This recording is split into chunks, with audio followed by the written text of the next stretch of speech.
राष्ट्र के प्रति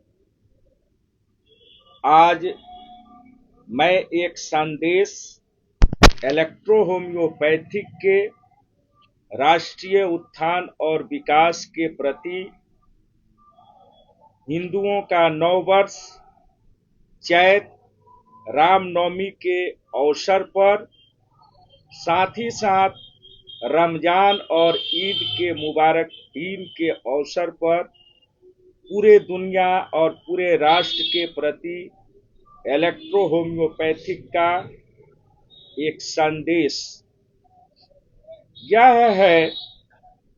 मैं पूरे देश के महामहिम वैज्ञानिक शिक्षाविद से खासकर मैं निवेदन करना चाहता हूं कि क्या हमारे वेद पुराण शास्त्र उपनिषद की मान्यता है। मैं ये पूछना चाहता हूं और उसी का निचोड़ हमारे भागवत गीता का ही निचोड़ जो आज के आधुनिक युग में उसे साइंटिफिक तौर पर सिद्ध किया जा रहा है। हमारे वैज्ञानिकों से खासकर अपील है कि हमारे वैज्ञानिक कौन ऐसे नया कार्य करते हैं। ये तो हमारे वेद और पुराणों और पुराण और हमारे शास्त्रों और ऋषि मुनियों द्वारा आविष्कारिक वेद पुराणों में है, जिसको हमारे वैज्ञानिक, जिसको ये लोग कहते हैं वैज्ञानिक प्रूफ। उस समय का वैज्ञानिक प्रूफ कहाँ है? जिस समय हिप्पोक्रेट्स की वैज्ञानिक, धन्वंतरी की वैज्ञानिक, अरस्तु की वैज्ञानिक, हैनिमन साहब की वैज्ञानिक, इलेक्ट्रो-होम्योपैथिक के डॉक्टर काउंट सीगर मैटिक की वैज्ञानिक, हमारे वेद और पुराण लिखने वाले वह कितने पढ़े लिखे और विद्वान थे। आप अपने क्लिनिक में लिखते हैं आई सर्व ही क्योर का आप सभी वैज्ञानिक बताएं कि इसका मतलब क्या होता है। क्या इसको आपने प्रूव किया है कि आई सर्व ही क्योर का मतलब क्या होता है? हमारे भागवत गीता में लिखा हुआ है कि कर्म फलेषु कदाचन के बारे में कि सिर्फ तुम्हारा कर्म पर हक है, फल की इच्छा मत करो। इसके बारे में आपका क्या कहना है?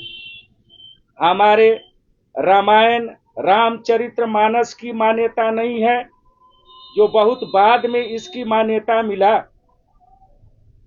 यह बड़े ही दुख के साथ यह कहना पड़ता है कि आप बहुत ही आसानी तरीके से कह देते हैं कि इलेक्ट्रो-होम्योपैथिक की मान्यता नहीं है। हमारे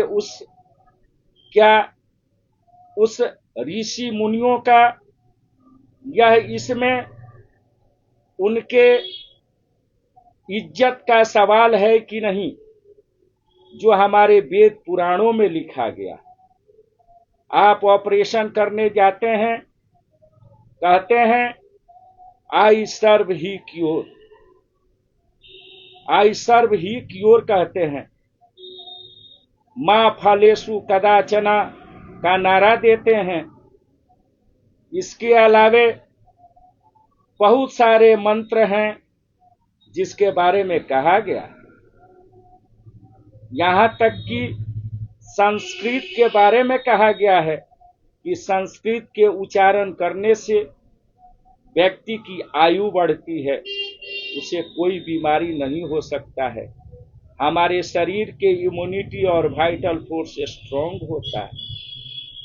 आज के समय में बहुत सारे टीकाकरण का हमारे शरीर में उसका आफ्टर इफेक्ट है, जिसके वजह से तरह तरह के ग्लोबल वार्मिंग हो रहे हैं, पॉपुलेशन पॉल्यूशन हो रहे हैं, साउंड पॉल्यूशन हो रहे हैं,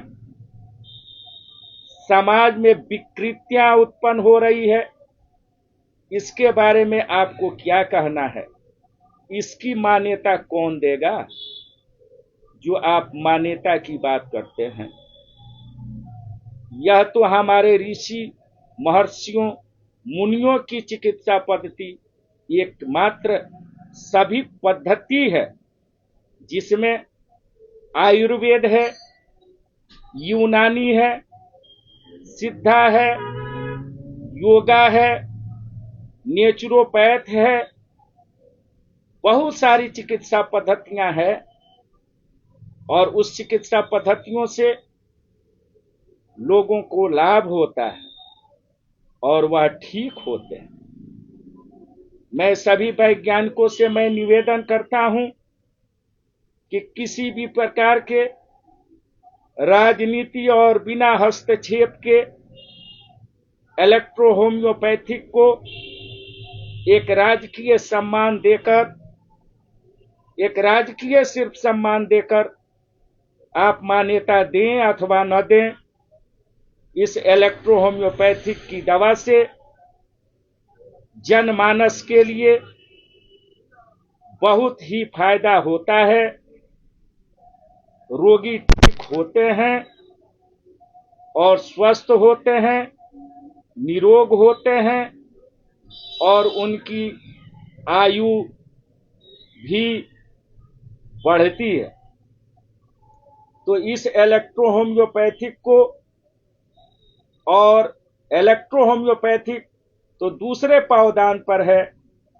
पहला पायदान है कि हमारा भारत जो है भारत माता है और माता ने इस धरती पर ऋषियों, मुनियों, महर्षियों, योगी, तपस्वी, वेद, पुराण जैसे, उपनिषद जैसे वेदों की रचना किया।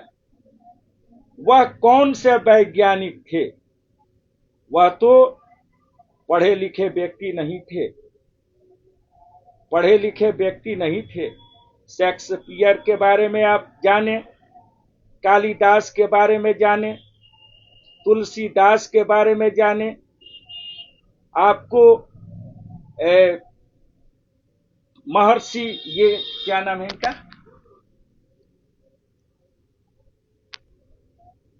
धनवंतरी के बारे में जाने, सुश्रुत के बारे में जाने, जाने कितने, जिसका एक वर्णन ही नहीं किया जा सकता है। और आप मान्यता की बात करते हैं। किसको आप मान्यता देंगे?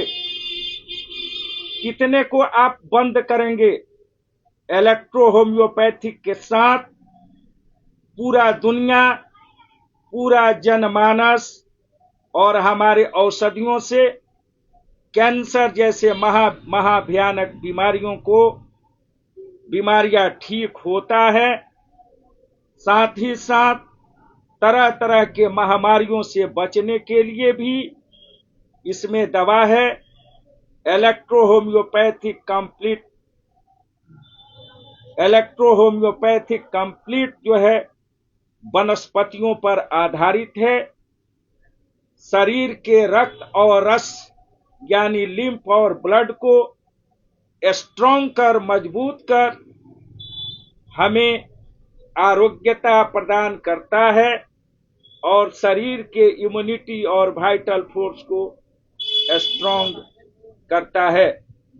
जय इलेक्ट्रो होम्योपैथी, जय जेपी इलेक्ट्रो होम्योपैथिक, जय board of electro homeopathic complex system of medicine. जय जय जय, जय हिंद, जय भारत।